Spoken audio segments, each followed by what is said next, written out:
कैसे हैं आप लोग। एक बार वापस से आपका स्वागत है मेरे चैनल में। आज हम आपके लिए लेके आए हैं दूरसंचार तकनीक का पार्ट 3। इससे पहले इसके 2 पार्ट अपलोड कर दिए गए हैं। यदि आपने वो नहीं देखे तो पहले वह आप देखिए, क्योंकि इससे आपको उसके बारे में अच्छी समझ विकसित होगी और आगे का भी अच्छी तरह से समझ आएगा। तो उसी के क्रम में हमने 4 भाग इसके देख लिए थे। 5वां भाग आप देखेंगे अनुमति के आधार पर संचार तंत्र के प्रकार। अनुमति के आधार पर देखें तो संचार तंत्र 3 प्रकार का होता है। एक इंटरनेट होता है, एक इंट्रानेट होता है और एक एक्स्ट्रानेट होता है। कौन कौन से? इंटरनेट, इंट्रानेट और एक्स्ट्रानेट। इनके बारे में देखते हैं, इनके मतलब क्या होते हैं। जो हमारा इंटरनेट होता है तो ये सबसे वाइड होता है। वाइड का मतलब सबके लिए होता है, अवेलेबल। एक्स्ट्रानेट होता है, ये बीच में होता है, मतलब सप्लायर, कस्टमर, पार्टनर्स, इनके काम आता है। और इंटरनेट आता है, ये हमारे लैन होता है, ये हमारे एम्प्लॉयज़ होते हैं, इनके काम आता है। तो हम इनके बारे में एक एक करके धीरे धीरे देखना शुरू करते हैं। पहला आता है हमारा कौन सा? इंटरनेट। इंटरनेट की बात करें तो इसमें नेटवर्क की बात करें तो इंटरनेट क्या है? एक वैश्विक स्तर का खुला नेटवर्क होता है। क्या होता है? वैश्विक स्तर का ओपन नेटवर्क, एक खुला नेटवर्क होता है जो क्या करता है? बहुत से नेटवर्कों को जोड़ के बनता है। जो क्या होता है? बहुत सारे नेटवर्क को जोड़ के आपस में बनता है। परमिशन की बात करें तो इंटरनेट से जुड़ने के लिए विशेष अनुमति की आवश्यकता नहीं होती है। अर्थात केवल आपके पास मोबाइल होना चाहिए, डेटा पैक होना चाहिए, मोबाइल खोलिए, नेट खोलिए और जुड़ जाइए पूरी दुनिया से। इंटरनेट, तो यही हमारा इंटरनेट है। कुछ भी सर्च करना है, सर्च कर लीजिए। इंट्रानेट की बात करते हैं। इंटरनेट की बात करें तो इंटरनेट सीमित उपकरण को जोड़ने वाला एक बंद नेटवर्क होता है। कैसा होता है? क्लोज होता है। केवल कुछ सीमित उपकरण होंगे, उन्हीं को जोड़ने के काम आएगा। सब नहीं जुड़ सकते इससे। इसमें लॉगिन आईडी और पासवर्ड की जरूरत पड़ती है, मतलब परमिशन चाहिए। परमिशन की बात करें तो इंट्रानेट से जुड़ने के लिए विशेष अनुमति या स्पेशल परमिशन की जरूरत पड़ती है। मतलब आपके पास लॉगिन आईडी भी होना चाहिए और पासवर्ड भी होना चाहिए। जैसे कि हमारे राजबीसी, मतलब जो हमारा कोरोना काल था, तो कोरोना काल में जब लोग आपस में नहीं मिलते थे तो हमारे गवर्नमेंट ऑफिशियल्स आपस में जो कांटेक्ट करते थे तो ये वीडियो कॉन्फ्रेंसिंग के जरिए करते थे। तो हमारे गवर्नमेंट के जो सेक्टर है G2G, गवर्नमेंट दूसरे गवर्नमेंट सेक्टर से बातचीत कर रही है, तो BC मतलब वीडियो कॉन्फ्रेंसिंग के जरिए कर रही है। ये जिसको वीडियो कॉल भी कह सकते हैं, तो इसके जरिए कर रही है। और हमारे सेक्रेटरीट लैन में भी ये होता है। सचिवालय के जितने भी कमरे होते हैं वो आपस में जुड़े होते हैं। बाहर कोई भी बंदा उन कंप्यूटर्स में एक्सेस नहीं कर सकता। ये हमारे क्या कहलाता है? इंटरनेट कहलाता है। फिर आता है हमारा एक्स्ट्रानेट। क्या आता है? एक्स्ट्रानेट। एक्स्ट्रानेट की बात करें तो नेटवर्क की बात करें तो एक्स्ट्रानेट क्या होता है? एक व्यक्तिगत नेटवर्क होता है, मतलब पर्सनल नेटवर्क होता है, जिसका कुछ भाग खुले नेटवर्क के रूप में होता है और कुछ भाग बंद नेटवर्क के रूप में होता है। जैसे हमारे फ्लिपकार्ट होते हैं। फ्लिपकार्ट में कोई भी चीज़ आपको सर्च करनी है, कौन सी चीज़ कितने की है, किस भाव आ रही है, ये सब सर्च करना है, तो आप खुले दिल से जाइए फ्लिपकार्ट, अमेजन, स्नैपडील और आप सर्च करिए। लेकिन लेकिन लेकिन कुछ पार्ट, जैसे कि हमारा कुछ सामान हमें खरीदना है, उसके लिए आपको लॉगिन आईडी और पासवर्ड की जरूरत पड़ेगी। तो एक्स्ट्रानेट के अंदर क्या होता है? आधा पार्ट या बहुत छोटा सा पार्ट जिसमें आपको परमिशन की जरूरत पड़ती है और बाकी पार्ट ओपन रहता है, उसमें परमिशन की जरूरत नहीं पड़ती। जैसे हमारा संपर्क पोर्टल, तो वहाँ जाने के लिए बहुत सारी चीज़ों में आपको परमिशन की जरूरत नहीं है, लेकिन एक छोटे से पार्ट है उसमें आपको परमिशन की जरूरत पड़ेगी। वो हमारा क्या है? एक्स्ट्रानेट कहलाएगा। अब हम वीडियो रेजोल्यूशन की बात करेंगे। ये एक परीक्षा में पूछा गया सवाल है। वीडियो रेजोल्यूशन, रेजोल्यूशन का मतलब होता है जब हम स्क्रीन में देखते हैं, जैसे कि आप मोबाइल में देख रहे होंगे इस वीडियो को, या कंप्यूटर में देख रहे होंगे, या टैबलेट में, या टीवी में देख रहे होंगे, तो इसकी स्क्रीन में जो आपको रेजोल्यूशन दिख रहे हैं कितनी क्लैरिटी से आ रहा है, यही हमारा वीडियो रेजोल्यूशन है। वीडियो रेजोल्यूशन से मतलब होता है वीडियो में पिक्सल्स की संख्या कितनी है, जो इसकी स्पष्टता और विवरण निर्धारित करता है। उच्च रेजोल्यूशन या हाई रेजोल्यूशन की बात करें तो उसमें पिक्सल्स ज़्यादा होंगे, छवि गुणवत्ता भी ज़्यादा होगी। अब आप सोच रहे हैं कि ये पढ़ने की क्या ज़रूरत है? भाई, ये पढ़ने की क्या ज़रूरत है? ये रिजोल्यूशन ये भी हमारे क्या सिलेबस का टॉपिक है क्या? हम आपको बता दें कि 2021 की परीक्षा में पूछा गया था ये सवाल था 1080 पिक्सल्स होते हैं जिसे फुल HD कहते हैं, इसमें कितने पिक्सल्स होते हैं? क्या सवाल था? 1080 पिक्सल्स का मतलब इसमें पिक्सल्स कितने होते हैं? तो इसमें 1920 इंटू 1080 पिक्सल्स होते हैं, ये सवाल था। तो ये इसीलिए हमें पढ़ना पड़ा, नहीं तो हम पढ़ नहीं पढ़ते इसको। सामान्य वीडियो रेजोल्यूशन की बात करें तो 4320 पिक्सल्स में को 8K कहते हैं और 7680 इंटू 4320 पिक्सल्स होते हैं। 2160 पिक्सल्स में जिसे 4K कहते हैं, टीवी आते हैं हमारे 4K, 3840 इंटू 2160 पिक्सल्स, 1440 पिक्सल्स में 2K कहते हैं इसको। जो हमारे 2560 इंटू 1440 पिक्सल्स, 1080 पिक्सल्स में फुल HD, 1920 से 1080 पिक्सल्स। जो हमारे 720 पिक्सल्स में HD, 1280 से 720 पिक्सल्स, 480 पिक्सल्स में HD। जो हमारे 854 इंटू 480 पिक्सल्स, 360 पिक्सल्स में को HD कहते हैं। 640 इंटू 360 पिक्सल्स और 240 में HD कहेंगे इसे भी। और 426 इंटू 240 पिक्सल, ये तो आप देखा होगा काफ़ी। जो Nokia 1100 आता था जिसमें सांप का गेम खेलते थे लोग, तो वह हमारे क्या है, हमारे 240 पिक्सल्स आते हैं। अब एस्पेक्ट्स अनुपात की देखते हैं। जब भी हम स्क्रीन देखते हैं, स्क्रीन की बात करें, जैसे यूट्यूब होता है, यूट्यूब में क्या होता है, हम जैसे ये मोबाइल की स्क्रीन है, जब यूट्यूब को फुल स्क्रीन में कर देते हैं तो ये तो हमारा 16 का और 9 का अनुपात में काम करता है। तो हमारा ये यूनिवर्सल अनुपात है। यूनिवर्सल अनुपात का मतलब पूरी दुनिया में स्क्रीन की साइज कैसी होनी चाहिए, स्क्रीन की साइज होनी चाहिए 16:9। कैसे होनी चाहिए, 16:9। तो वीडियो के लिए सबसे सामान्य पहलू या एस्पेक्ट्स की बात करें 16:9 होता है, जो कंप्यूटर, मॉनिटर और टेलीविजन के लिए मानक अनुपात है। अर्थात इसी मानक के साथ हमारी स्क्रीन कंप्यूटर की, लैपटॉप की सब बनाई जाती है। 16:9 या 9:16 पहलू अनुपात एक ऊर्ध्वाधर पहलू अनुपात है जो मोबाइल उपकरणों, सोशल मीडिया प्लेटफॉर्म, इन सब के लिए कॉमन है। अर्थात ये सब में लागू होता है। अब विभिन्न संदर्भों में वीडियो रेजोल्यूशन की बात करें, तो गेमिंग की बात करें तो PlayStation 5, Xbox सीरीज जैसे कि हमारे कंसोल बेहतर गेमिंग अनुभव के लिए 4K रेजोल्यूशन का समर्थन करते हैं। अर्थात यदि आपको बढ़िया तरह से गेमिंग खेलनी है, अर्थात फ्री फायर खेलना है, आर्मी गेम खेलना है, और तो हमें पता नहीं कौन कौन से गेम होते हैं, लेकिन इतने सारे गेम होते हैं, उनमें कैसा रेजोल्यूशन चाहिए, बिल्कुल क्लियर 4K वाला रेजोल्यूशन चाहिए। PC गेमर्स होते हैं, अपने हार्डवेयर के आधार पर अपने अलग अलग रेजोल्यूशन चुन सकते हैं, जैसा उनका हार्डवेयर है, अर्थात जैसे उनके पास स्क्रीन है जिससे वो गेम खेलते हैं, उनके अनुसार वो अलग अलग रेजोल्यूशन के साथ गेम खेल सकते हैं।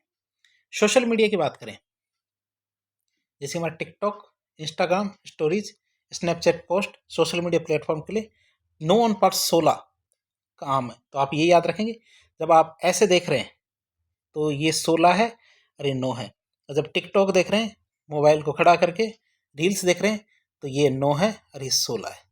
तो ये 9:16 तो टिकटॉक के लिए, और वीडियो देखने के लिए 16:9 है। इन दोनों का अंतर भी आप याद रखेंगे। नीचे वो शुरू वो इससे किया जाएगा, नीचे की स्क्रीन कितनी होगी। तो सोशल मीडिया के लिए 9:16 है, और हमारे यूट्यूब के वीडियो होते हैं उनके लिए 16:9 है। यूट्यूब के मॉनिटर के लिए अनुपात कितना, 16:9 रहेगा। अब हम बात करेंगे मोबाइल संचार की या मोबाइल कम्युनिकेशन की बात करते हैं। मतलब हम मोबाइल से बात करते कैसे हैं, ऐसा क्या है मोबाइल में जिससे हमारी बात हो जाती है। प्रत्येक मोबाइल उपभोक्ता या सब्सक्राइबर एक टावर से जुड़ा होता है। मोबाइल में बात क्यों नहीं हो सकती, क्योंकि आप टावर के पास नहीं, टावर के पास होंगे तो आपके मोबाइल में नेटवर्क आएगा। नेटवर्क तब आएगा जब एक टावर होगा। सीधी बात है, प्रत्येक मोबाइल उपभोक्ता एक टावर से जुड़ा होता है। टावर को BTS मतलब बेस ट्रांस रिसीवर स्टेशन कहते हैं। जिस टावर से मोबाइल जुड़ा होता है उसे क्या कहते हैं, BTS कहते हैं। BTS मतलब बेस ट्रांस रिसीवर स्टेशन। क्या कहा जाता है, बेस ट्रांस रिसीवर स्टेशन कहा जाता है उसे। टावर के अधीन जितना भी एरिया आता है उसे हम कहते हैं सेल। तो आप देख सकते हैं कि जैसे एक मोबाइल है, एक टावर से जुड़ा हुआ है, ये एक टावर है, इस टावर से जुड़ा हुआ है, और ये टावर इतने बड़े एरिया को कवर करता है।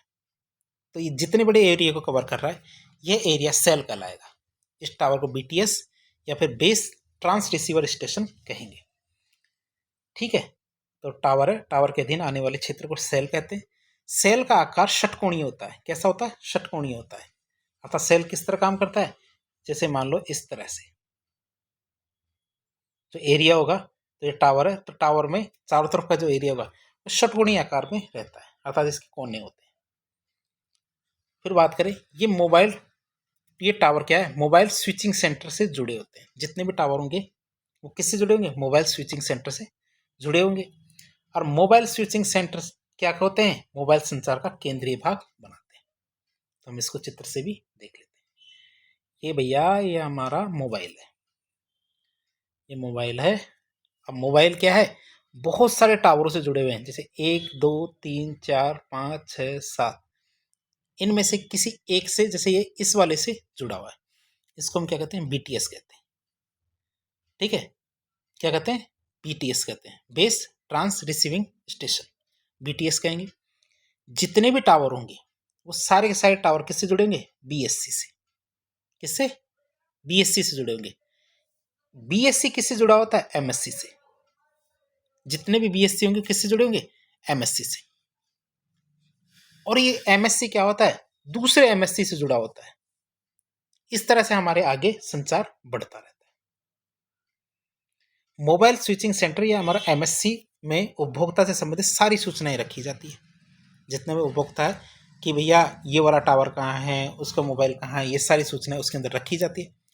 तो क्या होता है, कैसे नेटवर्क कैसे पकड़ता है, जब भी किसी उपभोक्ता के द्वारा कॉल लगाई जाती है, किसी ने डायल किया, टन टन टन, इसको फ़ोन लगाया, ठीक है, तो उसको लगाया, तो अयांशु जी को फ़ोन लगाया, तो कॉल लगाया जाता है। तब क्या होता है, एक पेजिंग रिक्वेस्ट आती है। क्या आती है, एक पेजिंग रिक्वेस्ट भेजी जाती है। पेजिंग रिक्वेस्ट किसके पास जाएगी, तो विभिन्न टावर बेस है हमारे बीटीएस, यहाँ पे जाती है। तो बीटीएस के पास गई, फिर वहाँ से किसके पास जाएगी, बीटीएस से एमएससी के पास जाएगी। किसके पास जाएगी, मोबाइल स्विचिंग सेंटर एमएससी के पास जाएगी।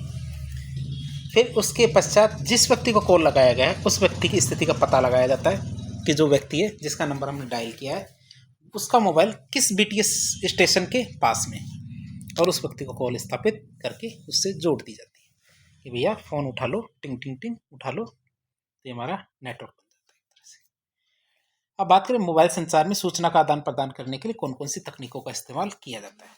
क्या मोबाइल संचार में सूचना का आदान प्रदान करने के लिए उपयोग में ली जाने वाली तकनीक की बात करें, तो इसके लिए हम क्या, दो तरह की तकनीक होती है जिसको काम में लेते हैं। कितने तरह की, दो तरह की तकनीक। एक होती है हमारी सर्किट स्विचिंग, एक होता है हमारा पैकेट स्विचिंग। क्या होता है, एक तुम्हारा होता है पैकेट स्विचिंग और एक होता है सर्किट स्विचिंग, जिस तकनीक के माध्यम से हम सूचनाओं का आदान प्रदान करते हैं। पहले देख लेते हैं हमारा पैकेट स्विचिंग, सर्किट स्विचिंग किसे कहते हैं, कौन सा, सर्किट स्विचिंग। देखें तो यदि सूचनाओं के विनिमय में या एक्सचेंज में एक निश्चित मार्ग, किसका, एक निश्चित मार्ग या पथ, जिसे समर्पित सर्किट या चैनल कहते हैं, इसका उपयोग किया जाए तो उसे सर्किट स्विचिंग कहेंगे। क्या कहेंगे, सर्किट स्विचिंग किसे कहेंगे, एक निश्चित पथ या मार्ग, इसका इस्तेमाल किया जाए वहां तक पहुंचने के लिए, तो इसे क्या कहेंगे, सर्किट स्विचिंग कहेंगे। कि जैसे ये वाला कंप्यूटर है इस तक पहुंचना चाहता है तो इसको ये ही तरीका काम में लेना होगा।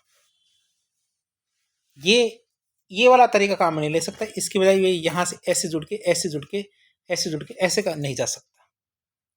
जो रास्ता निश्चित किया गया आप उसे ही फॉलो करेंगे, यही हमारा नियम होता है सर्किट स्विचिंग का, कि जो निश्चित पथ या निश्चित मार्ग है उसी का प्रयोग किया जाएगा, अलग से नहीं जा सकते।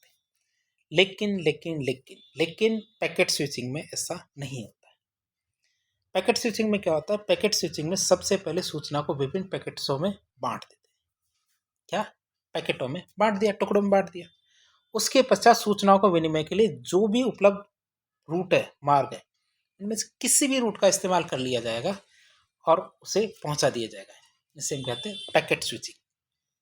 पैकेट स्विचिंग में सबसे पहले हम क्या करेंगे, जितनी भी सूचनाएं हैं उसको बहुत सारे पैकेटों में बांट लेंगे, और पैकेटों में बांटने के बाद सूचना के विनिमय एक्सचेंज के लिए जितने भी पाथ या रूट उपलब्ध है उन रूट्स के माध्यम से पहुंचा देंगे। कि जैसे यहाँ से सूचना गई भेजनी हमें और यहाँ आनी है, तो यहाँ टुकड़े टुकड़े टुकड़े टुकड़े कर दिए, तो कोई ऐसे जाएगा, ऐसे जाके पहुंच गया, नहीं मैं ऐसे नहीं जाऊँगा, ऐसे जाऊँगा, ऐसे चले जाओ, नहीं मैं ऐसे नहीं ऐसे जाऊँगा, ऐसे करके जाऊँगा, तो ऐसे चले जाओ। कोई कहे नहीं मैं तो ऐसे करके ऐसे करके ऐसे करके ऐसे जाऊँगा, तो जिसके पास जैसा रूट उपलब्ध हो उस रूट से वह जा सकता है। इसके लिए कोई निश्चित मार्ग नहीं होता। इसे हम क्या कहेंगे, इसे हम कहेंगे पैकेट स्विचिंग। अब बात करें स्पेक्ट्रम की, तो स्पेक्ट्रम का उपयोग करने की 4 विधियां होती हैं। जितना भी स्पेक्ट्रम होता है, स्पेक्ट्रम को उपयोग करने की 4 विधियां होती है। स्पेक्ट्रम को उपयोग करने की 4 विधियां कौन कौन सी हैं देखें। पहली आती है हमारी एफडीएमए, जिसे कहते हैं फ्रीक्वेंसी डिवीजन मल्टीपल एक्सेस। दूसरा होता है टाइम डिवीजन मल्टीपल एक्सेस, जिसे टीडीएमए कहते हैं। तीसरी होता है हमारा कोड डिवीजन मल्टीपल एक्सेस, जिसे CDMA कहते हैं। और चौथा हमारा ऑर्थोगोनल फ्रीक्वेंसी डिवीजन मल्टीप्लेक्सिंग। कौन सा? ऑर्थोगोनल फ्रीक्वेंसी डिवीजन मल्टीप्लेक्सिंग, जिसको OFDM कहते हैं। तो हमारी जो फ्रीक्वेंसी है इसको उपयोग करने के 4 तरीके हैं: FDMA, TDMA, CDMA और OFDM। आज से यदि आपने 15-20 साल पहले सोचा हो, या जो हमारे आपके बड़े भाई हैं या आपके जो बड़े लोग हैं उनसे आप पूछेंगे कि क्या आपके पास, क्या आपने CDMA फ़ोन देखा? बोलेंगे हाँ हमने CDMA फ़ोन देखा। कौन सा? Tata Docomo, Reliance indica. ठीक है, तो ऐसे करके बहुत सारे ऐसे फ़ोन आते थे जिसमें क्या होते हैं, सिम नहीं लगानी पड़ती थी, सिम उन्हीं में लगी होती थी। अच्छा, तो ऐसे करके बहुत सारे ऐसे फ़ोन थे जिसमें सिम इनबिल्ड ही होती थी, वो हमारी CDMA तकनीक होती थी। अब इन सब तकनीकों के बारे में हम एक एक करके देखते हैं ये कौन सी तकनीक है। पहली आती है हमारी FDMA। कौन सी आती है? FDMA, जिसे कहते हैं फ्रीक्वेंसी डिवीजन मल्टीपल एक्सेस। क्या होती है? Frequency division multiple access, Hindi में भी इसको यही कहेंगे। अब इसके अंदर क्या होता है, चित्र को भी देखते हैं। इसमें क्या होता है, फ्रीक्वेंसी डिवीजन मल्टीपल एक्सेस या FDMA में आवर्ती बैंड या फ्रीक्वेंसी बैंड होते हैं, इनको विभिन्न चैनल में विभाजित किया जाता है। क्या करते हैं, बहुत सारे चैनल होते हैं उनमें विभाजित करते हैं और प्रत्येक उपभोक्ता को एक निश्चित चैनल आवंटित कर दिया जाता है। बहुत सारे चैनल होंगे, उन चैनलों को बांट देंगे, हर चैनल को एक आदमी को बांट देंगे कि इस चैनल से इस बंदे तक सूचनाएं जाएगी। क्या होगा, इसमें FDMA आवर्ती बैंड को विभिन्न चैनलों में बांट देंगे और प्रत्येक उपभोक्ता के लिए एक निश्चित चैनल आवंटित कर देंगे। FDMA सबसे सरल तकनीक है, लेकिन इसकी क्षमता क्या है, बहुत सीमित होती है। क्यों? क्योंकि आप जैसे मान लो 1 लाख यूजर आ जाए तो 1 लाख भागों में थोड़ी बांट सकते, इसको नहीं बांट सकते। क्यों? क्योंकि ये केवल कुछ लोगों के लिए होती है। FDMA तकनीक किसके लिए होती है? कुछ लोगों के लिए होती है, ज़्यादा नहीं। जैसे हमारी फ्रीक्वेंसी है, यहाँ पे ये फ्रीक्वेंसी को 1, 2, 3 और 4 भागों में बांट दिया, इसको कहते हैं FDMA। अब हम बात करेंगे किसको, TDMA को। किसको? TDMA को देखें। TDMA की बात करें, इसको कहते हैं टाइम डिवीजन मल्टीपल एक्सेस। क्या? टाइम डिवीजन मल्टीपल एक्सेस की बात करें तो इसमें क्या होता है, इसमें भी आप समझ जाएंगे, बिल्कुल बढ़िया तरीके से समझ जाएंगे, ऐसा कुछ नहीं है इसमें अनोखा। टाइम डिवीजन मल्टीपल एक्सेस की बात करते हैं, इसमें जो फ्रीक्वेंसी बैंड होता है, आवर्ती बैंड, इनको निश्चित चैनलों में विभाजित किया जाता है। क्या? निश्चित चैनलों में विभाजित किया जाता है। उसके पश्चात प्रत्येक उपभोक्ता को एक निश्चित चैनल निश्चित समय के लिए आवंटित किया जाता है। FDMA में तो हमने देखा कि हमने फ्रीक्वेंसी को निश्चित चैनल में बांटा और पूरे के पूरे चैनल को उस उपभोक्ता को दे दिया। क्या? उस चैनल को उपभोक्ता को दे दिया। लेकिन TDMA में हमने चैनल में भी बांटा और उस चैनल को भी एक निश्चित समय के लिए उपभोक्ता को दिया है। ऐसे नहीं है कि पूरा टाइम पूरा का पूरा चैनल एक ही आदमी को दे दिया है, निश्चित समय के लिए उसको दिया है। TDMA की क्षमता क्या होती है, अपेक्षाकृत थोड़ी बढ़िया होती है। जैसे कि हमारी ये है चित्र, तो हमारी जिसमें फ्रिक्वेंसी थी, ये फ्रिक्वेंसी, इसमें 1, 2, 3 और 4 फ्रिक्वेंसी में बांट दिया, लेकिन इसको टाइम में बांट दिया, 1, 2, 3, 1, 2, 3, और टाइम में भी हमने बांट दिया, और एक बॉक्स एक उपभोक्ता को दिया जा रहा है। तो इससे क्या है, सटीकता आती है, फ्रिक्वेंसी बढ़िया रहती है, सूचनाएं अच्छी क्वालिटी में आगे पहुँचती है। फिर आता है तीसरा हमारा CDMA मतलब वो वाले फ़ोन जिनमें सिम नहीं लगती थी।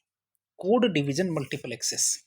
क्या था? कोड डिवीजन मल्टीपल एक्सेस की बात करें, हिंदी में भी इसको कोड डिवीजन मल्टीपल एक्सेस कहेंगे, CDMA। CDMA में क्या होता है देखें, तो कोड डिवीजन मल्टीपल एक्सेस में उपभोक्ता को कोई विशिष्ट आवर्ती चैनल या विशिष्ट समय आवंटित नहीं किया जाता है। TDMA में तो हमने क्या किया था, विशिष्ट आवर्ती और विशिष्ट समय आवंटित किया था। CDMA में न तो कोई विशिष्ट आवर्ती चैनल, ना ही कोई विशिष्ट समय आवंटित किया जाता है, बल्कि उपलब्ध पूरा का पूरा स्पेक्ट्रम का उपयोग किया जाता है एक साथ। जितना भी स्पेक्ट्रम होता है, पूरे के पूरे स्पेक्ट्रम का उपयोग इसके अंदर CDMA में किया जाता है। प्रत्येक ग्राहक या उपभोक्ता की सूचना को कोड के रूप में संप्रेषित किया जाता है। किसके रूप में? कोड के रूप में एक जगह से दूसरी जगह भेजा जाता है। और जो अमेरिका है, अमेरिका में ये वाली तकनीक बहुत ज़्यादा चलती है, CDMA वाली। क्यों? क्योंकि वहाँ की जो सूचनाएं होती हैं ना, बहुत ज़्यादा गोपनीय होती हैं, उनको तोड़ पाना इतना आसान नहीं है। क्यों? क्योंकि कोड के रूप में एक जगह से दूसरी जगह जाती है। और CDMA की क्षमता क्या होती है? अपेक्षाकृत बेहतर होती है। फिर आता है हमारा orthogonal OFDM, orthogonal frequency division multiplexing. क्या? ऑर्थोगोनल फ्रीक्वेंसी डिवीजन मल्टीप्लेक्सिंग की बात करें, जैसे OFDM कहते हैं, ऑर्थोगोनल फ्रीक्वेंसी डिवीजन मल्टीप्लेक्सिंग। तो ये क्या होता है, इसको देखें। तो ऑर्थो, इसमें चित्र आपको ऐसा ही बनाना है जिसमें सीधी लाइन बनानी है या आडी लाइन बनानी है। पहले छोटा और फिर ऐसे करके नीचे से छोटा लेना है, बड़ा ऊपर कर लेना है, और इस तरह काटते हुए लाइनें बनानी है। किससे? OFDM के अंदर। OFDM का पूरा नाम ऑर्थोगोनल फ्रीक्वेंसी डिवीजन मल्टीप्लेक्सिंग में संचार की उन्नत तकनीक है। ये कैसी तकनीक है? सबसे एडवांस तकनीक की बात करें तो यही तकनीक है हमारे पास OFDM की, जिसमें विभिन्न उपभोक्ताओं से सूचना संकेतों को ऑर्थोगोनल रूप में अतिव्यापित या मल्टीप्लेक्सिंग किया जाता है। क्या? जो सूचना संकेत आते हैं, उपभोक्ता भेज रहा है या प्राप्त कर रहा है, उनको ऑर्थोगोनल स्वरूप में ओवरलैप कर देते हैं या मल्टीप्लेक्स कर देते हैं। सारी सूचनाओं को एक ही जगह डाल देते हैं, मल्टीप्लेक्स कर लिया जाता है, ताकि शोर उत्पन्न न हो और इस प्रकार एक साथ अनेक सूचनाओं को एक जगह से दूसरी जगह भेजा जा सके। इससे क्या हुआ? सूचनाओं को एक जगह से दूसरी जगह एक साथ भेजा जा सकेगा। इसके बाद क्या होता है? इसके बाद इन सूचना संकेतों का उच्च आवृत्ति की जो वाहक तरंगे होती हैं उनके ऊपर क्या करेंगे? अध्यारोपण करेंगे और वहां करके मॉड्यूलेट करके आगे भेज देंगे। इन सूचना संकेतकों को रिसीवर छोर में डीमॉड्यूलेटर की सहायता से पृथक कर लिया जाएगा और ऑर्थोगोनल फ्रीक्वेंसी डिवीजन मल्टीप्लेक्सिंग तकनीक में FDMA की तरह क्या होता है? गार्ड बैंड का उपयोग नहीं किया जाता। किसका उपयोग नहीं करते? इसमें गार्ड बैंड का उपयोग नहीं करते। जो हमारा ऑर्थोगोनल फ्रीक्वेंसी डिवीजन मल्टीप्लेक्सिंग है, इसका उपयोग 4G, 5G और WiMAX, ये जो हमारी नई नई तकनीकें आ रही है, 4G आ रहा है, 5G आ रहा है, WiMAX, इन सब में इसी तकनीक का उपयोग किया जा रहा है और इसी से हम संसार में एक जगह से दूसरी जगह सूचनाओं को भेज रहे हैं। मोटा काम मोटा पैसा, मतलब परीक्षा में क्या आता है? परीक्षा में ये चीजें नहीं आती। परीक्षा में आता है GSM और CDMA में क्या अंतर है। सीधे कहें तो सिम वाले मोबाइल और बिना सिम वाले मोबाइल, अंतर क्या है दोनों? पहले बिना सिम वाले मोबाइल चलते थे, अब 2 सिम लगाओ, 4 सिम लगाओ, 5 सिम लगाओ, मोबाइल सिम वाले बढ़ते जा रहे हैं। तो दोनों में वास्तव में अंतर क्या है? जो हमारे सिम वाले मोबाइल है, इनको कहते हैं global system for mobile communication, जिसे कहते हैं GSM मोबाइल। क्या कहते हैं इन्हें? GSM mobile. बिना सिम वाले मोबाइल मतलब CDMA, मतलब कोड डिवीजन मल्टीपल एक्सेस। इन दोनों में क्या अंतर है? पहला तो फुल फॉर्म का अंतर है, global system for mobile communication होता है GSM का, CDMA मतलब code division multiple access.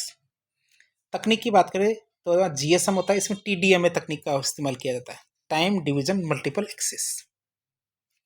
CDMA, नाम ही CDMA है, तो कोड डिवीजन मल्टीपल एक्सेस तकनीक का उपयोग करेंगे। GSM में हमारे TDMA तकनीक का उपयोग करते हैं। बात करें किस आधार पे चलते हैं, तो ये सिम आधारित तकनीक है, अर्थात इसमें क्या लगाते हैं? सिम लगती है। इसमें हैंडसेट ही होता है पूरा, मोबाइल। क्षमता की बात करें तो ये CDMA तक मोबाइल होते हैं, तकनीक होती है, इससे थोड़ा कम क्षमता होती है इसकी। GSM से बढ़िया तकनीक है हमारी जो CDMA। गुणवत्ता की बात करें तो CDMA के मुकाबले GSM की गुणवत्ता कम होती है, CDMA की गुणवत्ता GSM से ज़्यादा होती है। सुरक्षा की बात करें, जो हमारे GSM मोबाइल होते हैं कम सुरक्षित होते हैं, तभी तो हैक हो जाते हैं, तभी तो वायरस आ जाते हैं, बहुत सारे तरीके हैं। इसीलिए तो हमारे मोबाइल इतने सुरक्षित नहीं है, क्योंकि सिम आधारित मोबाइल है, जबकि ये CDMA मोबाइल होते हैं ज़्यादा सुरक्षित होते हैं। और फिर बात करें चलते कहाँ हैं, सारे प्रचलन की बात करें तो यूरोपीय और एशियाई देश है, वहाँ सबसे ज़्यादा यही चलते हैं। क्यों? क्योंकि बेवकूफ़ों की संख्या यहीं भरी पड़ी है, जबकि इंटेलिजेंट मतलब USA, कनाडा, अमेरिका, कनाडा में CDMA चलते हैं, अर्थात वहाँ पे ये वायरस ऐसे झंझट नहीं पालना। हमें तो छोटे छोटे बच्चे, 5-5 साल के बच्चे लंबे लंबे मोबाइल लेके टिकटॉक चलाने बैठ जाते हैं। किसके तहत? GSM तकनीक के तहत। 4G मोबाइल, जियो जिंदाबाद, फुल अनलिमिटेड। अब हम बात करेंगे मोबाइल संचार की पीढ़ियों की, अर्थात जो हमारे मोबाइल संचार की पीढ़ियाँ, जनरेशन की बात करें मोबाइल कम्युनिकेशन की, वो क्या है। मोबाइल संचार की पीढ़ियाँ और मोबाइल संचार नेटवर्क की पीढ़ियाँ दोनों देखते हैं। पहले तो मोबाइल की देखते हैं, मोबाइल कैसे कैसे आए थे। मोबाइल संचार उपकरणों की पीढ़ी की बात करें तो 3 पीढ़ियों में होते हैं मोबाइल, पहली पीढ़ी, दूसरी पीढ़ी, तीसरी पीढ़ी। पहली पीढ़ी की बात करें हम, पहली पीढ़ी में हमारे ऐसे मोबाइल चलते थे, मतलब ब्लैक एंड व्हाइट हैंडसेट होते थे। मोबाइल तो कलर हो सकता है लेकिन चलता ब्लैक एंड वाइट ही था। उसके अंदर क्या कर सकते थे, फ़ोन कर सकते थे, ये टुक टुक मैसेज कर सकते थे। क्या कर सकते थे, मैसेज कर सकते थे। क्या केवल टेक्स्ट और कॉल फैसिलिटी होती थी, इससे ज़्यादा कुछ नहीं होता था। पहले वाले जो ये वाले मोबाइल थे, इनके अंदर ये वाले ले लो, ये वाले भी ले लो, चलो ये वाले भी ले लो, इन सब के अंदर फर्स्ट जनरेशन के मोबाइल है, इनके अंदर केवल केवल फ़ोन हो सकता था या फिर हमारे क्या हो सकता था, टेक्स्ट से मैसेज हो सकता था। दूसरी सी पीढ़ी के मोबाइल आए, ये कलर हैंडसेट आए। कैसे हैं, कलर हैंडसेट आए। इनके अंदर क्या है कि जैसे हमारा कॉल कर सकते हैं, टेक्स्ट कर सकते हैं, फ़ोटो भेज सकते हैं, वीडियो भेज सकते हैं, ये सारे काम किए जा सकते हैं ये ऐसे। पहले ऐसे मोबाइल बहुत चलते थे, ऐसे मोबाइल खूब चलते थे जियो के। तो मेरे सेकंड पीढ़ी के, दूसरी पीढ़ी के मोबाइल है। तीसरी पीढ़ी के मोबाइलों की बात करें, तीसरी पीढ़ी के मोबाइलों को हम क्या कहते हैं, स्मार्टफोन कहते हैं। इन्हें क्या कहते हैं, स्मार्टफोन कहते हैं, जो मोबाइल और कंप्यूटर दोनों जैसे काम करते हैं। इनमें ऑपरेटिंग सिस्टम और एप्लीकेशन सॉफ्टवेयर दोनों चीज़ें काम करती है, अर्थात इसमें कंप्यूटर का ही संयोजन मान के चलिए तीसरी पीढ़ी के जो मोबाइल होते हैं। इनके माध्यम से विभिन्न प्रकार की सुविधाएं प्रदान की जाती है, जैसे हमारा कॉलिंग करते हैं, multimedia, touch screen, GPS, internet, digital सेवाएं, सारी चीज़ें जो मिलती है सब यही है भैया। इसमें सब कुछ पूरा का पूरी दुनिया समाई हुई है। कई तो लोग सोते नहीं है, मोबाइल के अंदर टुक टुक टुक टुक टुक टुक लगे रहते हैं। जो नई पीढ़ी है उसको बर्बादी में इस मोबाइल ने बहुत बड़ा योगदान दिया है, लेकिन आबादी के अंदर भी बहुत बड़ा योगदान इसी ने ही दिया है। जैसे आज ये लेक्चर आप देख रहे हैं, ये भी इसी की वजह से देख पा रहे हैं। क्यों? क्योंकि ये तकनीक विश्व में उपलब्ध है। बात करें मैं मोबाइल संचार की पीढ़ियों की, 1G, 2G, 3G, 4G, 5G, जी, 6G। अब क्या चल रहा है, हमारे 6G की बातचीत चल रही है, लेकिन 5G सब तक पहुंचा नहीं है, लेकिन 6G की बात करना सबने शुरू कर दिया। बात करें 1G किसे कहते हैं, मोबाइल संचार की बात करें 1G की, मोबाइल संचार जापानी कंपनी थी एनटीटी, इसने शुरू किया था 1G की। 1G की शुरुआत किसने की थी, एनटीटी, एक मोबाइल जापान की मोबाइल कंपनी थी, संचार कंपनी, उसने शुरू किया था। और 80 के दशक में इसका वाणिज्यिक उपयोग यूएसए ने या अमेरिका ने शुरू कर दिया था। इस पीढ़ी में एफडीएमए तकनीक का उपयोग किया जाता था, जिसकी क्षमता कैसी थी, कम होती थी। महंगे आदमी होते थे, अमीर आदमी, वो इसका इस्तेमाल करते थे। तो इस पीढ़ी में एनालॉग सिग्नल का उपयोग किया जाता था, जिसकी गुणवत्ता ज़्यादा अच्छी नहीं होती थी। जिसकी गुणवत्ता कैसी होती थी, अच्छी नहीं होती थी। फिर आई हमारी दूसरी पीढ़ी, वो कौन सी होती, 2G। 2G तकनीक की बात करें तो 2G की शुरुआत सन 1991 में जीएसएम सेवाओं की शुरुआत के साथ हुई। जीएसएम जैसे आया वैसे हमारा 2G आ जाता है। कब, 1991 में। जीएसएम मतलब global system for mobile communication, Hindi में भी यही कहेंगे। मोबाइल संचार नेटवर्क की दूसरी पीढ़ी 2G में टीडीएमए तकनीक का उपयोग किया जाता था, जिससे इसकी क्षमता और बढ़ गई, 1G से आगे बढ़ जाती है। टीडीएमए मतलब टाइम डिवीजन मल्टीपल एक्सेस। बात करें आगे 2G की, तो 2G तकनीक की बात कर रहे हैं, तो 2G पीढ़ी में डिजिटल तकनीक सिग्नल का उपयोग किया जाता था, जिससे गुणवत्ता और बेहतर। 1G में हमारे एनालॉग सिग्नल, 2G में हमारा डिजिटल सिग्नल। तो 2G पीढ़ी में टेक्स्ट और वॉइस कॉल दोनों काम होने लगे, फोन भी कर सकते हैं, मैसेज भी कर सकते हैं। फिर आते हैं हमारे 2.5G। आप सोचें 2G के बाद 3G आएगा, नहीं नहीं भैया। यदि आपने मोबाइल नोकिया के मोबाइल देखे हो, नोकिया 5233, बहुत सारे सेट आए नोकिया कैसे, जब 3G तक तो नहीं पहुंचे, लेकिन 3G से पहले उन्होंने बहुत सारे सेट बना दिए, जैसे 2.5G। मोबाइल संचार की 2.5G पीढ़ी में जीपीआरएस तकनीक का उपयोग किया जाता है। किसका, जीपीआरएस का। इससे इंटरनेट का उपयोग शुरू हुआ, मतलब 2G के बाद पहली बार यदि मोबाइलों में इंटरनेट शुरू हुआ था तो 2.5G में शुरू हुआ। और 2.5G के अंदर किसका, जीपीआरएस तकनीक। जीपीआरएस में general packet radio service. 2G की स्पीड कितनी होती थी, 2.5G की 56 से 115 kbps। 2.5G से सामान्य मूल्य संवर्धित सेवाएं होती, इनका उपयोग करना शुरू हुआ। वैल्यू एडेड सर्विसेज होती है, जिससे हमारे वॉलपेपर चेंज कर सकते थे, रिंगटोन चेंज कर सकते थे, रिंगटोन को डाउनलोड कर सकते थे। तो ये सब चीज़ें शुरू हुई किससे, 2.5G से, जिसकी स्पीड कितनी होती थी, 56 से 115 kbps।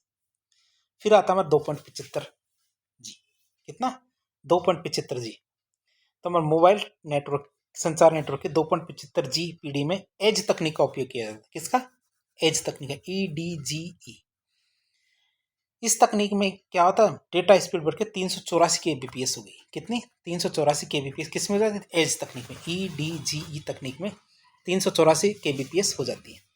एज का मतलब होता है enhanced data rates for GSM evolution. क्या? Enhanced data rates for GSM evolution इसका पूरा नाम है। तो इससे हमारी क्या स्पीड ऐसी हो गई कि भाई हम तो वीडियो देख सकते हैं यूट्यूब के अंदर। ये मान लो कि एज तकनीक आने के बाद ही यूट्यूब बना, नहीं तो उससे पहले तो केवल वॉलपेपर डाउनलोड कर लो मोबाइल की स्क्रीन के अंदर। किसका वॉलपेपर लगा रखा है? ये वाला। तो वही मैं भी डाउनलोड कर लेता हूँ, इससे ज़्यादा कुछ नहीं होता था। फिर आया हमारा एयरटेल 3G। 3G की बात करें तो डेटा सेवाओं के लिए 3G पीढ़ी में सर्किट स्विचिंग की बजाय पैकेट स्विचिंग का उपयोग करने लगे। अभी हमने थोड़ी देर पहले देखा था सर्किट स्विचिंग की जगह किसकी? पैकेट स्विचिंग के इस्तेमाल करने लगे। सर्किट स्विचिंग में क्या होता था, एक निश्चित मार्ग में ही डेटा जाता था। पैकेट स्विचिंग में जो भी मार्ग उपलब्ध हो उससे जा सकता है। 3G पीढ़ी में आते वॉइस कॉल सेवाओं को सर्किट स्विचिंग पर रखा जाता था। ठीक है। 3G पीढ़ी में HSPA तकनीक का उपयोग किया जाता है। HSPA मतलब हाई स्पीड पैकेट एक्सेस। इस तकनीक का उपयोग किया जाता है। HSPA तकनीक के उपयोग से डेटा स्पीड बढ़ के कितनी? 100 Mbps हो गई। और आप देख सकते हैं 3G गर्ल, 3G वाली लड़की, वो एयरटेल वाली थी, वो काफ़ी ज़्यादा चली थी, लोगों ने खूब सर्च किया था उसे। फिर आती है हमारी जो 4G। क्या था? 4G, जियो 4G, धन जियो धनाधन। आता है मोबाइल संचार नेटवर्क की 4G पीढ़ी में डेटा सेवाओं के साथ साथ वॉइस कॉल सेवाओं के लिए भी पैकेट स्विचिंग का उपयोग किया जाने लगा। पहले तो क्या इंटरनेट के लिए पैकेट स्विचिंग का उपयोग करते थे, अब क्या वॉइस कॉल के लिए और इंटरनेट दोनों के लिए हमारे क्या पैकेट स्विचिंग का उपयोग करने लगे। 4G को LTE कहने लगे। मोबाइल 4G आने लगे। क्या? LTE मोबाइल कहते थे उसे। LTE का मतलब लॉन्ग टर्म इवोल्यूशन। क्या कहते थे? LTE का मतलब लॉन्ग टर्म इवोल्यूशन। और 4G पीढ़ी में हमारे OFDM मतलब ऑर्थोगोनल फ्रीक्वेंसी डिवीजन मल्टीप्लेक्सिंग, इस तकनीक का उपयोग करते थे। OFDM मतलब ऑर्थोगोनल फ्रीक्वेंसी डिवीजन मल्टीप्लेक्सिंग तकनीक का उपयोग करते थे। और ऐसा होने पर डेटा स्पीड 1 Gbps हो गई। 1 सेकंड में 1 GB डाउनलोड हो रहा है भैया, बहुत दनादन चल रहा है जियो का। 2 साल तक तो फ्री लोगों ने काम में लिया था, और अब जो आ रहा सबको रिचार्ज करा लेंगे। बात करेंगे LTE की। अभी LTE क्या होता है वो देखें। LTE के बारे में बात करें, परीक्षा में एक बार पूछा गया था LTE और VoLTE में क्या अंतर है। LTE का मतलब होता है लॉन्ग टर्म इवोल्यूशन। LTE का मतलब क्या होता है? Long term evolution. LTE क्या होती है? डेटा ओनली टेक्नोलॉजी होती है जो मूलतः वॉइस सिग्नल संप्रेषण को सपोर्ट नहीं करती। अर्थात जब आप फोन पे बात कर रहे होंगे तब आपका मोबाइल में नेट नहीं चलेगा, और जब नेट चलाएंगे तो फोन नहीं कर सकते। इसको हम कहते हैं LTE में डेटा कनेक्शन ऑन रहने पर वॉइस कॉल की गुणवत्ता प्रभावित होती है। यदि आपने नेट ऑन कर रखा तो और उसके बाद फिर फोन किया तो आपके खर खर खर खर की आवाज़ आएगी। कई बार तो आपने देखा होगा किसी को फ़ोन मिला और मिल किसी और को जाता था। यदि आपने इस चीज़ को फेस किया तो आप इस चीज़ को समझ सकते हैं। ये क्या होता था? हमारा LTE। अब आ गया हमारा VoLTE, मतलब हमारा voice over long term evolution. Voice over long term evolution की बात करें तो VoLTE डेटा के साथ साथ वॉइस सिग्नल संप्रेषण को भी सपोर्ट करता है। अर्थात डेटा ऑन रह जाए, हमारा नेटवर्क डेटा ऑन रहता है तो वॉइस कॉल की गुणवत्ता इससे प्रभावित नहीं होती। हमारे मतलब फ़ोन भी बढ़िया चलता है, नेट भी बढ़िया चलता है, हमारे स्पीकर ऑन करके नेट भी चलाते रहो, टिकटॉक भी देखते रहो, और हमारे फ़ोन पे भी बातचीत करते रहो। तो इस तरह हमारी क्या है, पीढ़ियाँ आगे बढ़ती रही। कैसे बढ़ी? ये 1G, ये 2G, 3G, 4G और 5G। बात करें हमारे 1979 में 1G, 91 में 2G, 98 में 3G, 2008 में 4G और 2019 में हमारे 5G शुरू हो गया था। ठीक है। तो ये हमारे एनालॉग सिग्नल्स के जरिए 2G में हमारे टेक्स्ट मैसेज, 3G में हमारे इंटरनेट ठीक तरह से चल रहा था। फिर हमारे 4G में क्लाउड्स आ गए, अब तो हमारे 5G आ गए, बढ़िया काम चल रहा है। अब आता 5G किसे कहते हैं। 5G की बात करें, 5G की बात करें तो 5G बेतार मोबाइल संचार तकनीक की 5वीं पीढ़ी है, जिसके IEEE मानक होते हैं 802.11। इसके मानक कितने थे? 802.11 मानक होते हैं। 5G की बात करें तो 5G तकनीक के अंतिम मापदंडों का निर्धारण ITU के द्वारा किया जाता है। ITU मतलब हमारा इंटरनेशनल टेलीकम्युनिकेशन मतलब अंतर्राष्ट्रीय दूरसंचार संघ। 5G की स्पीड 1 से 10 Gbps है। ये होगी नहीं है, अब तो है ही। 5G का इस्तेमाल किस में किया जाएगा? हमारे HD वीडियो देखने में, HD गेम्स खेलने में, artificial intelligence, internet of things, इन सब में हमारे 5G का इस्तेमाल किया जाएगा। सबसे पहले वेरिजोना जो कंपनी है अप्रैल 2019 में 5G को अमेरिका में ट्रायल के आधार पर शुरू किया था, और अब तो हमारे सब 5G दे रहे हैं। जियो 5G दे दनादन, खूब डाउनलोड करो मूवी देखो। अब आता है 5G इंडिया के अंदर। इंडिया के अंदर 5G की बात करते हैं, लो 5G चल रहा है, फिर लो फ्रिक्वेंसी बैंड पे हमारा 5G चल रहा है। 600, 700, 800, 900, 1800, 2100, 2300 मेगाहर्ट्ज पे हमारा 5G चल रहा है। जहाँ बढ़िया बैंड देना है, हमें बढ़िया नेट देना है, हमारा 2300 मेगाहर्ट्ज पे, और जहाँ हल्का फुल्का देना है, गरीब लोग है, 600 मेगाहर्ट्ज पे चल रहा है। मिड की बात करें 3300 मेगाहर्ट्ज पे फ्रिक्वेंसी बैंड चल रहा है। और हाई की बात करें तो हाई में हमारे, लो में तो ये हमारे सारे थे, और हाई में हमारे 26 गीगाहर्ट्ज का फ्रिक्वेंसी बैंड देना है सेकंडों के अंदर। क्या सेकंडों के अंदर काम होगा। अब बात करते हैं 6G की, क्योंकि 5G अब हो गई बात पुरानी, अब आता है हमारा 6G। 2017 से कोशिश कर रहे हैं 6G बनाने की, जिसके अंतर्गत बहुत सारी विशिष्टताओं का प्रस्ताव किया जा रहा है, कि मतलब बहुत सारी विशिष्टताएं उसके अंदर डालने की कोशिश की जा रही है। इसमें से किसी भी सार्वभौमिक स्वीकृति प्राप्त नहीं हुई, मतलब कि बहुत सारे लोग इस पर कोशिश कर रहे हैं, लेकिन किसी का भी मामला सेट नहीं हो पा रहा 6G के अंदर। जो हमारा शाओमी है चीन की कंपनी, और नोकिया, ठीक है, वियतनाम की कंपनी है, ये दोनों कंपनियां टक्कर में चल रही 6G को बनाने में। 6G के 5G की तुलना में तेज गति से इंटरनेट काम करेगा, ठीक है। इसके IEEE मानक है 100 गीगाहर्ट्ज से लेकर 3 टेराहर्ट्ज तक, ठीक है, इनकी अनुशंसा करता है। लेकिन अभी तक ये आवृत्तियां अपेक्षाकृत अनुपयुक्त, मतलब इनके अंदर काम करना अभी तक किसी ने शुरू नहीं किया है। जैसे ही काम शुरू हो जाएगा तो नई नई जो चीज़ें हैं निकल के आएगी। इसमें क्या, मोबाइल नेटवर्क की सिग्नल के तरीके बहुत सारे अनिश्चित है। एक विकल्प यह है कि हर इमारत पर एक 6G टावर लगाया जाए, तब जाके 6G चलेगा। दूसरे, या फिर 6G टावर के कार्य को स्मार्टफोन जैसे उपकरणों में ही इंस्टॉल कर दें। या तो 6G मोबाइल बनाए जाए या 6G टावर बनाया जाए। तो 6G मोबाइल ही बनेंगे, टावर वावर तो क्या बनेंगे, ठीक है। एक इसकी व्यावसायिक रिलीज की बात करें 2028 तक हमारे 6G आ जाएगा। अब मैं कहता हूँ अब तक लोगों ने 4G चलाना नहीं सीखा ठीक से। अब हम बात करेंगे दूर संचार की, तो दूर संचार इतना बढ़िया हमने देख लिया कि किसी काम का भी है कि नहीं। दूर संचार का सामाजिक और आर्थिक विकास में योगदान देखते हैं। समाज में क्या योगदान करता है, अर्थशास्त्र में कैसे योगदान कर रहा है हमारा दूर संचार। सबसे पहले देखेंगे सामाजिक विकास में क्या योगदान है, इसके अंदर सामाजिक विकास के अंदर इसका क्या योगदान है वो देखें। तो दूर संचार ने समाज की परिभाषा बदल दी है, टेलीकम्युनिकेशन ने समाज की परिभाषा बदल दी है। अब समाज भौगोलिक सीमाओं में भटके नहीं रहता, कोई कितना ही दूर चला जाए वो सबके पास ही रहता है। दूरस्थ शिक्षा, टेली एजुकेशन, दूरस्थ चिकित्सा, टेलीमेडिकेशन, मेडिसिन, दूर सुदूर देश क्षेत्रों, मतलब जो रिमोट एरिया है उनमें शिक्षा और चिकित्सा सब कुछ उपलब्ध कराया जा सकता है। ई गवर्नेंस, एम गवर्नेंस के माध्यम से सरकार के द्वारा जो सेवाएं हैं सीधे नागरिकों तक पहुंच रही है। विचारों का प्रवाह तेज गति से हो रहा है। क्या हो रहा है, विचारों का प्रवाह तेज गति से हो रहा है। सोशल मीडिया ने सामाजिक और राजनीतिक जागरूकता में वृद्धि की है, जिससे कि सामाजिक और राजनीतिक क्रांतियां शुरू हुई, जैसे मीटू आंदोलन। मीटू आंदोलन तो आप समझते हैं, जिसमें जो हमारे हीरोइंस है इनके साथ यदि किसी ने छेड़छाड़ की घटना की है तो वो अपने मीटू आंदोलन के जरिए अपने विचार बता रही थी। अरब स्प्रिंग्स, जो हमारे जो तानाशाही थी अरब देशों के अंदर, उसको ख़त्म करने के लिए अरब स्प्रिंग शुरू हुई। भ्रष्टाचार विरोधी आंदोलन, जैसे हमारे अन्ना हजारे का आंदोलन था। तो ये सब क्यों शुरू हुआ, क्योंकि सोशल मीडिया। किसी भी प्रकार के कौशल को सीखा जा सकता है। यूट्यूब खोलिए या बहुत सारे ऐसे प्लेटफॉर्म हैं जहाँ पे जाइए, वहाँ जाके आप कुछ भी सीखना है सीख सकते हैं। किसी प्रकार के कौशल को सीखने के लिए आपको किसी बिचौली की जरूरत नहीं है, किसी को बताने की जरूरत नहीं मेरे को ये सीखना है, तो ये खोलो और सीख लो। आर्ट और प्रतिभा का मंच बना हुआ है। कई तो कमा के ही केवल इन्हीं सिखा रहे, अर्थात यूट्यूब के अंदर इतने चैनल बन गए कि लोगों की कमाई का साधन ही यही बच गया है। व्यक्ति के जीवन में मनोरंजन के साधन बढ़ रहे हैं, जीवन भी सरल हो रहा है। मूड खराब है, यूट्यूब खोलो, टिकटॉक चलाओ, रात के 2 बजे 2।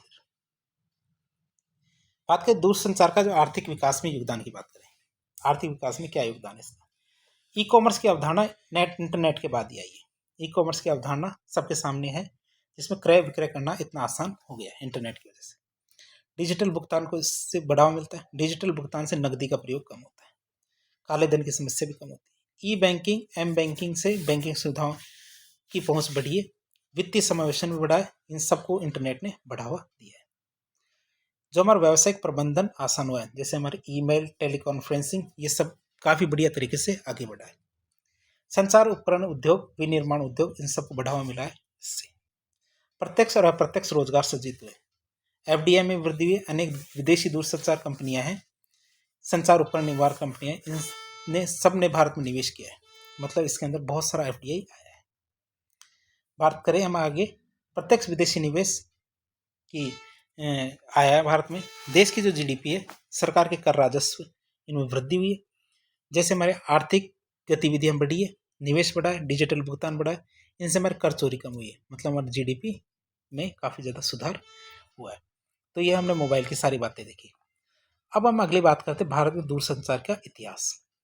इसकी दूरसंचार या टेलीकम्युनिकेशन के इतिहास के बारे में बात करें। 1851 में हमारे देश में टेलीग्राफ की शुरुआत हुई थी। किसकी? टेलीग्राफ में। डलहौजी के टाइम की बात है। कलकत्ता से डायमंड हार्बर के बीच में टेलीग्राफ लाइन बिछाई गई थी। किसके बीच में? कलकत्ता से डायमंड हार्बर के बीच में टेलीग्राफ लाइन बिछाई गई थी। और 1854 में टेलीग्राफ विभाग की स्थापना कर दी गई थी।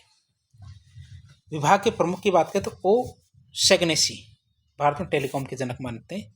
इनको विभाग का हेड बनाया गया था। किसको? विलियम ओ शेगनेसी को। एक बार परीक्षा में पूछा गया था कि भारत में टेलीग्राफ विभाग के जो हेड है वो कौन थे? विलियम ओ शेगनेसी। 1954। 1876 में ग्राहम बेल ने टेलीफोन का आविष्कार कर दिया था। किसने? ग्राहम बेल ने टेलीफोन का आविष्कार कर दिया था 1876 में। 1881 में ओरिएंटल टेलीफोन कंपनी यूके द्वारा भारत में टेलीफोन सेवाएं शुरू कर दी थी। कब? 1881 में। एक कंपनी थी ओरिएंटल टेलीफोन कंपनी, इसने भारत में टेलीफोन सेवा की शुरुआत कर दी थी। 1902 में वायरलेस टेलीग्राफ सेवाएं शुरू कर दी गई थी। कब? 1902 में वायरलेस टेलीग्राफ सेवाएं शुरू कर दी गई थी। 1930 में रेडियो सेवाएं शुरू कर दी थी। 1936 में ऑल इंडिया रेडियो की शुरुआत हुई थी। तभी तो आपको पता हो 1942 में हमारे जो भूमिगत रेडियो स्टेशन बने थे, वहाँ से 1942 का जो हमारा भारत छोड़ो आंदोलन था, जो भूमिगत नेताओं के द्वारा चलाया गया था, उषा मेहता, मीनू मसानी, तो यदि आपको ये याद हो तो ये हमारे ऑल इंडिया रेडियो के ही फायदे थे कि 1942 का जो हमारा भारत छोड़ो आंदोलन था काफ़ी ज़्यादा सफल रहा था। करो या मरो, तो मर जाओ। आगे बात करें, ऑल इंडिया रेडियो का नाम बदल के आकाशवाणी कर दिया गया 1959 में। 1965 में टेलीविजन सेवाओं मतलब दूरदर्शन का नियमित और व्यापक स्तर पर प्रसारण शुरू हुआ। मतलब दूरदर्शन 1959 से चल रहा है।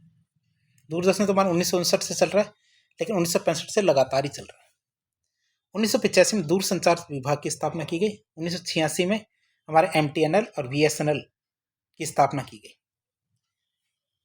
मतलब MTNL मतलब महानगर दूरसंचार निगम लिमिटेड और BSNL मतलब विदेश संचार निगम लिमिटेड। BSNL मतलब विदेश संचार निगम लिमिटेड अंतर्राष्ट्रीय कॉल सुविधा देता था। BSNL मतलब विदेशों में फ़ोन लगाना हो तो BSNL कराता था। 1988 में पूरे भारत में टेलीफोन एक्सचेंज की स्थापना की गई सैम पित्रोदा के नेतृत्व। तो सैम पित्रोदा ने क्या किया? टेलीफोन एक्सचेंज की स्थापना की पूरे भारत में। 1991 में उदारीकरण, निजीकरण, वैश्वीकरण आया। 1994 में हमारा इंफॉर्मेशन आई, फर्स्ट पहले क्या राष्ट्रीय दूरसंचार नीति पेश होती, जिसने क्या कहा? भारत के अंदर टेलीकम्युनिकेशन के अंदर निजी निवेश भी आ सकता है। 1995 में मोबाइल और इंटरनेट सेवाएं शुरू कर दी गई थी। 1995 में क्या? मोबाइल और इंटरनेट सेवाएं शुरू कर दी गई थी। 1997 में ई कॉमर्स सेवा शुरू हो गई थी, ऑनलाइन सेवा वितरण। 1997 में प्रसार भारती की स्थापना हो गई थी। दूरदर्शन और आकाशवाणी को इसके नीचे रखा गया, प्रसार भारती में। 1997 में ट्राई की स्थापना की गई। 1999 में दूसरी राष्ट्रीय दूरसंचार नीति पेश की गई। 2000 के अंदर दूरसंचार विभाग का निगमीकरण कर दिया गया और इसे BSNL बना दिया गया। दूरसंचार विभाग है, इसको चेंज करके क्या बना दिया गया? BSNL बना दिया गया। 2008 में 3G सेवाएं आ गई। 2012 के अंदर तीसरी राष्ट्रीय दूरसंचार नीति पेश की गई। कौन सी? तीसरी राष्ट्रीय दूरसंचार नीति पेश की गई 2012 में। 2015 में जो 4G सेवाएं शुरू हो गई, ये 46 सेवा नहीं है, ये 4G सेवाएं हैं। ये 4G सेवाएं शुरू होते हैं 2015 में। अब देता कौन है? Airtel 4G। चले सबसे फास्ट। 2018 के अंदर डिजिटल संचार नीति पेश की गई। हमारे 2021 के अंदर 5G आया और 2028 में हमारा क्या आ जाएगा? 6G आ जाएगा, अनुमानित है। आ जाए तो बहुत बढ़िया है, अभी तो 5G चलाना नहीं सीखे हम तो। बात करें, भारत को 23 दूरसंचार सर्किलों में बांटा गया है। भारत में कितने? 23 दूरसंचार सर्किल है। और अभी टावर की बात करें तो कितने नेटवर्क है हमारे पास? 4 टेलीकॉम कंपनियां हैं, एयरटेल, जियो, वोडाफोन आइडिया और BSNL। 4 ही टेलीकॉम कंपनी है और कोई काम की नहीं है। अब हम बात करेंगे भारतीय दूरसंचार नियामक प्राधिकरण की, जिसे ट्राई कहते हैं। हिंदी में भारतीय दूरसंचार नियामक प्राधिकरण कहेंगे। तो इसकी बात करें तो ये क्या है? भारतीय दूरसंचार नियामक प्राधिकरण ट्राई एक वैधानिक निकाय है। मतलब अब हम विभाग की बात करें जो हमारे ये सब देखता है, तो भारतीय दूरसंचार नियामक प्राधिकरण ट्राई एक संवैधानिक निकाय नहीं है। ट्राई की स्थापना की बात करते हैं, इसकी स्थापना 1997 में एक ट्राई एक्ट आया था 1997 में, उसके तहत की गई थी। ट्राई एक्ट आया था 1997 में, उसके तहत हमारी इसकी स्थापना की गई थी। संरचना की बात करते हैं, इसमें एक चेयरमैन होता है, 4 सदस्य होते हैं। ट्राई के क्या होते हैं? एक तो चेयरमैन होता है और क्या होते हैं? 4 सदस्य होते हैं। अब इनकी नियुक्ति कैसे करेंगे? तो चेयरमैन और सदस्य की नियुक्ति कौन करता है? भारत सरकार करती है। ट्राई के चेयरमैन और सदस्यों की नियुक्ति कौन करता है? भारत सरकार के द्वारा की जाती है। कार्यकाल की बात करें तो चेयरमैन और सदस्यों का कार्यकाल कितने साल का होता है? 3 साल का होता है। कितने साल का होता है? 3 साल का होता है। नियुक्ति की बात करें, पुनर्नियुक्ति, तो ट्राई के चेयरमैन और सदस्यों को एक बार चुन लिए जाने के बाद उनका कार्यकाल पूरा होने के बाद पुनः नियुक्त किया जा सकता है अथवा दोबारा से भी लगाया जा सकता है। मतलब चेयरमैन सदस्य पुनः नियुक्ति के पात्र होते हैं, अर्थात उन्हें बार बार लगाया जा सकता है। बात करें सेवानिवृत्ति की, तो जिनके चेयरमैन और सदस्यों को सेवानिवृत्ति के पश्चात 2 साल तक कोई लाभ का पद धारण नहीं कर सकते, अर्थात जब रिटायर हो जाएं, रिटायर होने के बाद 2 साल तक कोई भी काम अर्थात कोई भी लाभ का पद धारण नहीं कर सकते। बात करें अध्यक्ष की ट्राई की, तो ट्राई के वर्तमान अध्यक्ष कौन है? अनिल कुमार लाहौटी। इसके वर्तमान अध्यक्ष कौन है? अनिल कुमार लाहौटी है। ये समकालीन होते हैं, अर्थात आप ये देख लीजिए जब आप परीक्षा दे रहे हैं तो उसके आसपास नेट पर सर्च कर लीजिएगा कौन है और उसी के अनुसार जवाब दीजिएगा। वर्तमान में तो कौन है? अनिल कुमार लाहौटी। अब हम बात करें भारतीय दूरसंचार प्राधिकरण है, तो इसके क्या कार्य है, ये क्या कार्य करता है? इनके कार्य की बात करें, फंक्शंस ऑफ ट्राई के, तो टेलीकॉम क्षेत्र का विनियमन करना, उनका विकास करना इसका कार्य है। पहला, टेलीकॉम सेवाओं की गुणवत्ता के मानक निर्धारित करना, टेलीकॉम सेवाओं की दरों को विनियमित करना, स्वस्थ प्रतिस्पर्धा को सुनिश्चित करना, उपभोक्ताओं के हितों का संरक्षण करना, स्पेक्ट्रम का दक्ष उपयोग सुनिश्चित करना, तथ्य पर सर्वेक्षण कराना और टेलीकॉम क्षेत्र में नवाचार को प्रोत्साहित करना इसके उद्देश्य। कई बार आपसे राष्ट्रीय दूरसंचार नीतियों के बारे में भी पूछा जाता है। क्या? राष्ट्रीय दूरसंचार नीतियां। अब तक 4 नीतियां आ चुकी हैं, 1994, 99, 2002, 2018 की 4 नीतियां आ चुकी है अब तक दूरसंचार के क्षेत्र की। एक एक करके इन चारों नीतियों के बारे में देख लेते। पहली नीति हमारी दूरसंचार नीति 1994। इसमें क्या आया था? दूरसंचार क्षेत्र में निजी निवेश की अनुमति दी गई, अर्थात बाहर का कोई व्यक्ति, पर्सनल व्यक्ति क्या टेलीकॉम सेक्टर में पैसे लगा सकता है? हाँ, लगा सकता है। इसकी अनुमति 1994 की जो दूरसंचार नीति आई थी उसमें दे दी गई थी। दूरसंचार क्षेत्र में आधारभूत ढांचे का विकास करना, टेलीकॉम क्षेत्र में रिसर्च और डेवलपमेंट को प्रोत्साहन देना। जब भी आप आवेदन करेंगे, किसके लिए? मोबाइल फ़ोन के लिए। मोबाइल तो चलते ही नहीं थे उस टाइम पे, लैंडलाइन के लिए। तो 48 घंटे के अंदर अंदर आपको मोबाइल और टेलीफोन कनेक्शन मिल जाना चाहिए।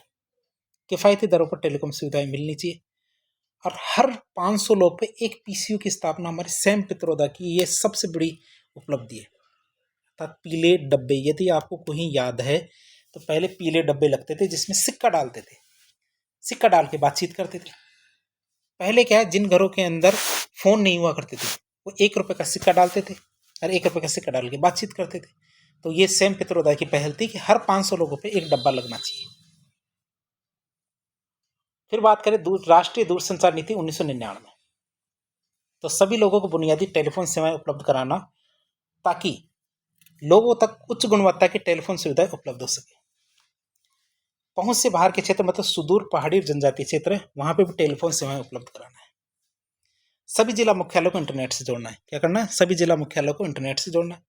पीसीओ को आईएसडीएन और इंटरनेट सेवाओं से युक्त करना है। जितने पीसीओ है उसमें इंटरनेशनल कॉल भी लगने चाहिए, ऐसे नहीं केवल आसपास के फोन लगे। स्पेक्ट्रम का पारदर्शी प्रबंधन करना है। बात करें आगे तो दूरसंचार विभाग का निगमीकरण कर दिया गया, अर्थात दूरसंचार विभाग को क्या बना दिया गया? बीएसएनएल बना दिया गया। दूरसंचार क्षेत्र में आधुनिक आधारभूत ढांचे का विकास करके भारत को आईटी महाशक्ति बनाने के लिए प्रेरित किया गया। क्या बनाना है? भारत को एक आईटी महाशक्ति बनाना है, सर्वशक्तिमान बनाना है। तीसरी नीति आती है हमारी कौन सी? राष्ट्रीय दूरसंचार नीति 2012। कौन सी? 2012। इसके अंदर क्या तय किया गया? स्पेक्ट्रम और लाइसेंस को अलग किया गया, अर्थात जितने भी 2G घोटाला, 2G घोटाला, 2G घोटाला, ये घोटाला घोटाला घोटाला इतने सारे घोटाले आ गए सामने। क्या किया गया? राष्ट्रीय दूरसंचार नीति 2012, स्पेक्ट्रम और लाइसेंस को अलग अलग किया गया। टेलीकॉम क्षेत्र में लाइसेंस, एकीकृत लाइसेंस जारी किए जाएंगे, अर्थात मोबाइल, लैंडलाइन, इंटरनेट सबका लाइसेंस एक ही होगा, अलग अलग नहीं होगा। वन नेशन वन लाइसेंस नीति को सिद्धांत को लागू किया जाएगा। मोबाइल नंबर पोर्टेबिलिटी और फ्री रोमिंग की सेवाएं दी जाएगी। पहले आपको ये पता हो कि राजस्थान से बाहर जा रहे हो तो आपको रोमिंग के चार्जेस लगेंगे, फ़ोन उठाने के पैसे लगते थे। आज तो हमारे फ़ोन करने के पैसे नहीं लगते, पहले क्या होता था? फ़ोन उठाने के पैसे लगते थे, इसे कहते थे रोमिंग। 2012 में कह दिया गया भैया उठाने का के पैसे, करने वाले को लग रहे हैं ना, तो फ्री रोमिंग कर दी गई 2012 की जो दूरसंचार नीति थी। क्लाउड कंप्यूटिंग, वॉइस और इंटरनेट प्रोटोकॉल VoIP, इसको प्रोत्साहन दिया गया और सभी ग्राम पंचायतें थी इसको ब्रॉडबैंड से जोड़ा गया, मतलब भारत नेट। ग्रामीण क्षेत्रों में जो टेली डेंसिटी थी इसको 39% से बढ़ा के 70% करना था, कि मतलब कि गाँव के अंदर जो 39% लोग ही मोबाइल चलाते थे, ये तय किया गया कि कम से कम 70% लोग तो मोबाइल चलाएं। ट्राई अधिनियम की समीक्षा की गई। और लेटेस्ट की बात करें हमारे, यदि आपसे परीक्षा में पूछा जाए कि वर्तमान में राष्ट्रीय डिजिटल संचार नीति कौन सी चल रही है, तो वो चल रही है 2018 की। कौन सी चल रही है? 2018 की चल रही है। टेलीकॉम सेक्टर में $100 अरब का निवेश आकर्षित करना है, मतलब विदेशों से लाना है। इस सेक्टर में हमें 40 लाख रोजगार सर्जित करने हैं। कितने? 40 लाख रोजगार सर्जित करने। प्रत्येक व्यक्ति को 50 Mbps की स्पीड से इंटरनेट कनेक्टिविटी देनी है। सभी ग्राम पंचायतों को 2020 तक क्या 1 Gbps और 2022 तक 10 Gbps की कनेक्टिविटी देनी है।